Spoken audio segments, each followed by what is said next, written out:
हाय दोस्तों, अस्सलाम वालेकुम। कैसे हैं आप लोग? I hope you are doing great और मैं भी बिल्कुल ठीक हूँ।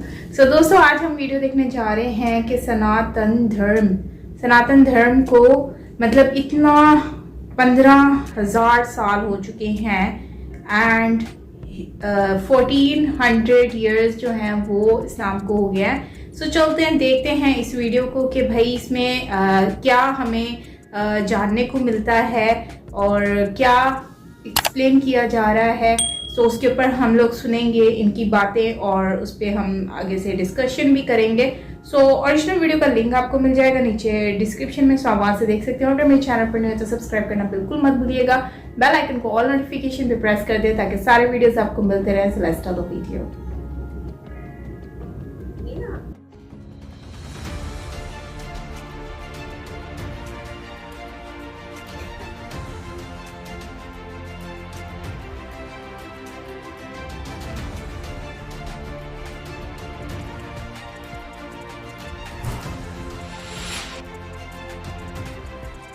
दोस्तों, मैं हूं आपके साथ अंबर जैदी और स्वागत है आप सबका हमारे आज के खास कार्यक्रम में। आपने एक बयान देखा होगा मौलाना सज्जाद नोमानी का, जिसमें वो ये कहते नजर आए कि भारत ने और भारतीय संस्कृति ने दुनिया भर को हिजाब की सीख दी है और भारत की देन है हिजाब। वो बयान उनका एक जिसमें उन्होंने एक कहानी बताई है रामायण की, वो काफी वायरल हो रहा है, उस पर काफी चर्चा हो रही है। उसी पे आज हम बात करेंगे और हमारे साथ जुड़ी हैं आप सबकी जानी पहचानी सीनियर जर्नलिस्ट मधु किशोर जी। बहुत बहुत स्वागत है आपका। नमस्कार। नमस्ते। अंबर, आ, वैसे मैं सीनियर जर्नलिस्ट एक लिहाज से नहीं हूँ। मैं अच्छा। जर्नलिज्म करती हूँ, पर मेरा प्रोफेशन, मैं तो प्रोफेसर हूँ। तो जी जी मैंने कभी जर्नलिज्म से पैसा नहीं कमाने की प्रयास की, और जी जी इसलिए जी मुझे प्रोफेशनल जर्नलिस्ट कहा भी नहीं जा सकता। जी। My journalism is labour of love and my okay profession is professory academic okay. जी एकेडमिक। जी, अब बोलिए। जी। सवाल मेरा ये है कि आपने मौलाना सज्जाद नोमानी का बयान तो देखा ही होगा, क्योंकि काफी वायरल हो रहा है, जिसमें उन्होंने ये बताया कि भारत ने दुनिया भर को हिजाब की सीख दी है, हिजाब भारत की देन है दुनिया भर को। जिसमें उन्होंने लक्ष्मण जी और सीता जी का एक वाकया बताया रामायण का, जिसमें उन्होंने कहा कि उन्होंने सीता जी का चेहरा नहीं देखा था क्योंकि वो पर्दा करती थी। आप इस बयान को किस तरह से देखती हैं और कितनी सच्चाई है ये जो पूरी उन्होंने कहानी इतनी बताई? मूर्खता की बात है कि जहां पर लगाऊं मैं दो चार, ऐसा मेरा मन करता है। क्योंकि आप हमारे कोई देवी देवता को देख लीजिए, चाहे उनकी पेंटिंग्स हैं पुरानी पुरातत्व, और चाहे मूर्तियां हैं हजारों साल पुराने मंदिर में भी, जो मूर्तियां आके आक्रांताओं ने तोड़ी। आप देखिए, राम है, सीता है, शिव है, पार्वती है, राधा है, कृष्ण। कभी घूंघट या पर्दा तो बहुत दूर की बात, सर भी नहीं ढके होते, सर भी नहीं ढके होते। ये प्रथा थी ही नहीं। और जैसे दक्षिण भारत में आज भी शादी के दिन भी लड़कियां या असम में सर भी नहीं ढकते। हमारे यहाँ पर्दा आया इस्लामी आक्रांताओं के साथ, इस्लामी आक्रांताओं के साथ, क्योंकि उठा लेते थे लड़कियां। और मैं जानती हूँ, मेरी माँ जो पेशावर में रहती थी, वो बताती हैं कि जब वो स्कूल जाते थे तो टांगे के बाहर भी मोटी चादर लगाई जाती थी। उनको तो पहनना ही पड़ता था, पर जब स्कूल कॉलेज गए, because she used to be in in study in a convent school at that time, वहां जाके सब उतार देते थे। मेरी माँ की जो फोटोज हैं स्कूल या इंटर की या जो भी, पर घर से निकलने के वक्त टांगे पे भी कवर, क्योंकि उठा ले जाते थे लड़कियों को। और आप देख रहे हैं कि बांग्लादेश में, पाकिस्तान में कैसे लड़कियां उठाई जाती हैं। ये जो वूम जिहाद चलता है, ये बहुत भयंकर है। और इसीलिए हिंदू परिवारों की शादियां भी रात में होनी शुरू होगी। पहले कभी ऐसी प्रथा नहीं थी, क्योंकि बारात आई और अगर वो अंधेरे में भेजते थे ताकि उठा ना ले जाएं बहू को, नई नवेली को। और आप जानती हैं कि लाखों हिंदू स्त्रियों को, इंक्लूडिंग प्रिंसेसेस, राजपूत घराने की प्रिंसेसेस, जहाँ भी उन्होंने किसी राजा को हराया, तो वहाँ उनकी पत्नियाँ, उनकी बेटियाँ इत्यादि बहनें सब, रॉयल फैमिली की महिलाओं को भी अपने यहाँ सेक्स स्लेव्स बना लेते थे, हैरम में रखते थे, जो कन्नीज होती थी, वो जो मधुबाला है ना, कन्नीज मुगले आजम वाली, तो ये सब प्रिंसेसेस थी जिनको ला के फिर किसी को कोठे पे डाला, किसी को अपने हैरम में डाला। कहीं पर्दे नाम की चीज का वर्णन है ही नहीं। और जी आप तभी आप देखते हैं कि अब जो महाभारत भी सोनी टीवी पे आई, कभी आपने देखा किसी? जी, बिल्कुल यही सवाल मैं आपके पास लेके आने वाली थी कि हम्म, चलिए मुसलमान या और अन्य धर्मों के लोग हैं जिन्होंने स्क्रिप्चर्स नहीं पढ़े, बट बचपन से हमने समय-समय पर रामायण टीवी सीरियल देखा ही है और उसमें हमने सीता जी को किसी भी तरह का हिजाब या इस तरह का कोई घूंघट कपड़ा करते हुए नहीं देखा। सवाल ये है कि हिजाब को जस्टिफाई करने के लिए रामायण को गलत तरीके से पेश करना, ये सब करके वो क्या साबित करना चाहते हैं ये जो मौलाना लोग? I'm so glad you're asking this question. आजकल केवल रामायण का हवाला नहीं देते। अब जो इन्होंने बात कही ना कि सीता जी का मुंह नहीं देखा, उसका एक कॉन्टेक्स्ट वो भी मैं समझा दूं जो आपके मुस्लिम व्यूअर्स हैं। ये नहीं कि सीता अपना मुंह पर्दा करती थी, पर भाभी है, बड़ी है, बड़ी भाभी होने के नाते माँ जैसा रिश्ता सम्मान का है। और आप देखेंगे हमारे हिंदू परिवारों में आप नाना नानी, दादा दादी या पिता से भी आंखें मिला के बात नहीं करते। हालांकि मैंने तो मिला के किया, परंतु अक्सर ये इज्जत सम्मान के लिए आप बड़ों से आंखें मिला के नहीं करने का एक थोड़ा प्रचलन था। परंतु द्रौपदी आंखें मिला के बात ना करे, ऐसा नहीं हुआ कभी। अब उन्होंने सिर्फ ये कहा कि मैंने भाभी के गले के या बाकी जेवरात मैं नहीं पहचान पाऊंगा, उनकी पायजेब पहचान पाऊंगा, क्योंकि जब मैं बात करता था मेरी नजर उनके चरणों में होती थी। अब देखिए कितनी बड़ी इज्जत और सम्मान का, क्योंकि 14 साल कुटिया में, जंगल में ये तीनों रहे। और आप जानते हैं कि प्रॉक्सिमिटी होने से, और ये भी आपको पता है देवर भाभी के उल्टे सीधे रिश्ते हो जाते हैं, जैसे जीजा साली के, ये वो। यहाँ पे अनुशासित सेक्सुअलिटी कितनी है कि 14 साल साथ रहे, परंतु माँ का उस तरह का सम्मान, माँ से फिर भी आप उसकी गोद में लेट जाओगे, ये करोगे, परंतु भाभी है, उसकी मर्यादा है। और गंदी नजर तो दूर, एक वो जो एक होती है ना कि बराबर के रिश्ते की बीमार, she superior to him, that's why इसे मैं हमेशा चरणों में देखता था। इसको आप कहें कि वो हिजाब पहनती थी या पर्दा करती थी, अटर नॉनसेंस, अटर अटर टोटल नॉनसेंस। क्योंकि कहीं पेंटिंग में दिखना चाहिए, हमारे मंदिरों में क्यों सारी देवियां, बल्कि उनके आभूषण है शरीर पे। आप कभी नहीं देखेंगे कि पूरे पल्ले से ढकी हुई हैं। जितने हमारे मंदिर आज भी जो देवियों की मूर्तियां बनती हैं, आपने कभी देखा कि वो ढकी हुई हैं, पल्ला भी ओढ़े हुए? नहीं। आज की भी देवियां वैसी ही बन रही हैं, क्योंकि वो हमारी स्त्री को इस तरह बंद करना, पर्दे में रखना, ये सोचा भी नहीं जा सकता था भारत के परिवेश में, क्योंकि स्त्री को शक्ति का दर्जा दिया। She is the power that moves the entire universe, ये फेमिनिन पावर है। और देवता भी स्त्री के बगैर, फेमिनिन पावर के बगैर निष्क्रिय, डेड है।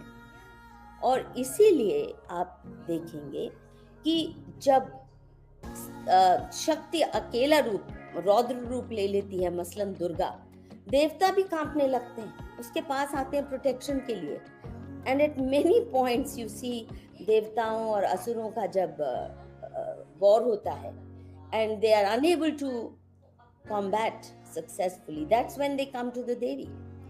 और वो जो दुर्गा का रूप देखते हैं आप, कैसे महिषासुर को उसने वध किया, और उसके ऊपर उसका पांव है, और इट्स अ मार्शल पोज, और अस्त्र शस्त्र वाली हमारी देवियां थी। ऐसा भी नहीं है कि सिर्फ नीचे आंख करके बैठी हुई देवियां। तो वो ही फेमिनिन शक्ति Saraswati, goddess of wisdom, knowledge के रूप में है। वो ही फेमिनिन शक्ति Lakshmi, the goddess of wealth and prosperity के रूप में आती है हमारे सामने। वही दुर्गा माँ के रूप में, वही चंडी काली के रूप में, वही Radha as a beloved of Krishna. तो आप देखिए कितने रूपों में स्त्रियां आपको मिलेंगी, कोई एक रूप है नहीं, और किसी भी रूप में कोई पर्दा, घूंघट या संकोच में बैठना तो है ही नहीं हमारे यहाँ। और इसीलिए भारत में आप देखिए कितनी योद्धा क्वींस हुई हैं, सिर्फ रानी लक्ष्मीबाई नहीं या अहिल्याबाई होलकर नहीं, अभी 18वीं शताब्दी तक भी आप देखिए, जब बहुत आक्रांताओं का, इस्लामी आक्रांताओं का और अंग्रेजी आक्रांतों का, दोनों का इतना प्रेशर था, तब भी आप देखिए कितनी आउटस्टैंडिंग विमेन वॉरियर्स इस देश में निकली। अहिल्याबाई या लक्ष्मीबाई अकेली नहीं थी, साउथ में, नॉर्थ में, हर जगह में। तो वो कैसे हो सकती है अगर हिजाब पहना हो या घूंघट में बैठी हो? नहीं हो सकती ना। घुड़सवारी करनी है आपने, तीर चलाना है, तलवार चलानी है, तो ये तो मूर्खता की बात है। और मैं आपके चैनल से गुजारिश करूंगी, ये जो मौलाना और जो उलझुल बोलते रहते हैं, देखिए भारतीय हिंदू संस्कृति इतने हजार साल पुरानी है। महाभारत की डेटिंग भी 7000 साल है, रामायण की करीब 15000 साल पुरानी ये डेटिंग हुई है एस्ट्रोलॉजिकल जो इक्वेशंस को लेके, क्योंकि हमारे सब ग्रंथों में कौन कब पैदा हुआ, उस वक्त कहाँ ग्रहों की क्या स्थिति थी, उसके अनुसार आज सॉफ्टवेयर ऐसे हैं जब बता सकते हैं कि कितने हजार साल पहले ये ग्रह ऐसे होंगे जिस दिन राम का जन्म हुआ, या भीष्म जिस दिन भीष्म पितामह दुनिया से सिधारे वगैरह वगैरह। तो इतनी हजारों साल, वेद तो उनसे भी पुराने हैं, जो 4 वेदों की बात होती है, कितने हजारों साल ये हमारी सिविलाइजेशन। और इसको कृपया, ये कुछ भी कहो, इस्लाम जुम्मा 1400 साल भी नहीं हुआ, 1400 मतलब कुछ भी नहीं है हम इन टर्म्स ऑफ लेंथ। और it was one of the richest, intellectually richest. आप देखिए सारी दुनिया केवल यहाँ की लग्जरी प्रोडक्ट्स के लिए नहीं आती थी, यहाँ पे ज्ञान के लिए आती थी। जितनी बड़ी यूनिवर्सिटीज, नालंदा, तक्षशिला, विक्रमशिला, दर्जनों तो यूनिवर्सिटीज थी जो सब इस्लामी आक्रांताओं ने आके जलाई। आप सोचिए ये हमें क्या देते, दहशत दी, नरसंहार दिया, स्त्रियों को अबडक्ट किया, लाखों स्त्रियों को नंगा बेचा जाता था बाजारों में, केवल दिल्ली और लाहौर के नहीं परंतु वहाँ तुर्की तक ले जाते थे, अरब देशों में ले जाते थे। ये गिफ्ट है हमारे लिए इस्लाम की। मंदिर, हमारे लाखों मंदिर तोड़े, लूट पाट ने की।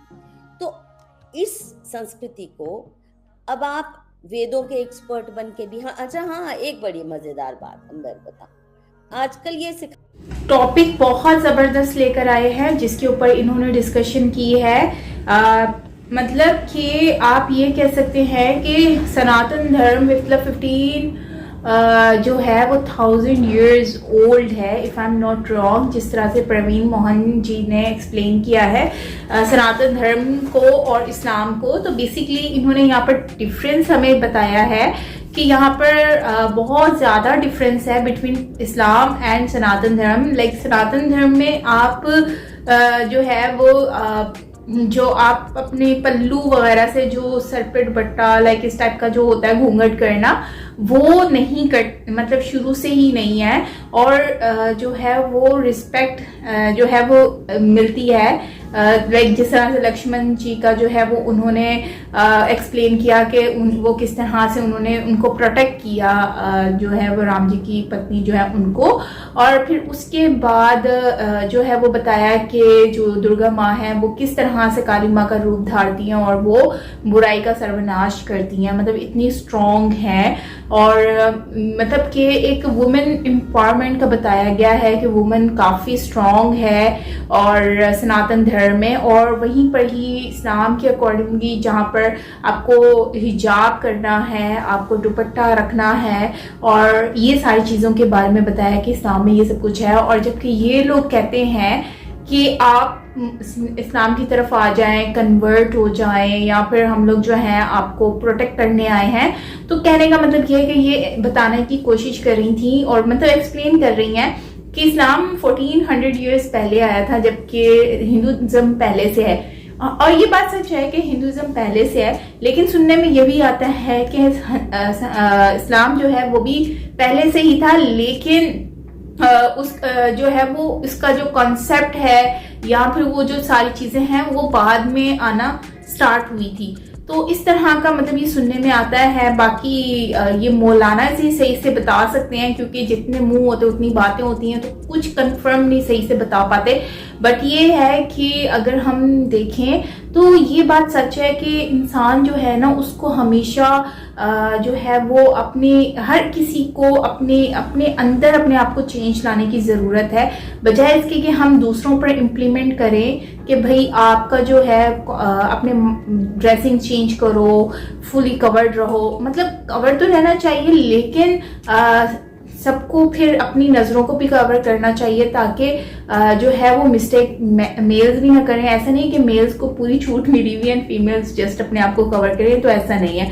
बाकी यहाँ पे बहुत बहुत बहुत ज़्यादा डिफरेंस बताया गया हिंदुइज्म में एंड इस्लाम के बारे में। बाकी मौलवी जो है आपको पता है यार, मौलानास जो है वो तो फिर अपनी दिखा कुछ और होता है और वो बताते कुछ और है। मतलब कि हर जितने मौलानास के पास आप जाओगे उनकी हर किसी की अपनी ही एक दुकान होगी जिसपे उन्होंने अपना मंजन बेचना है। तो मैं तो ऐसे किसी पे भी बिलीव करती नहीं हूँ। बाकी आप लोग बिलीव करते हैं कि नहीं, आई रियली डोंट नो।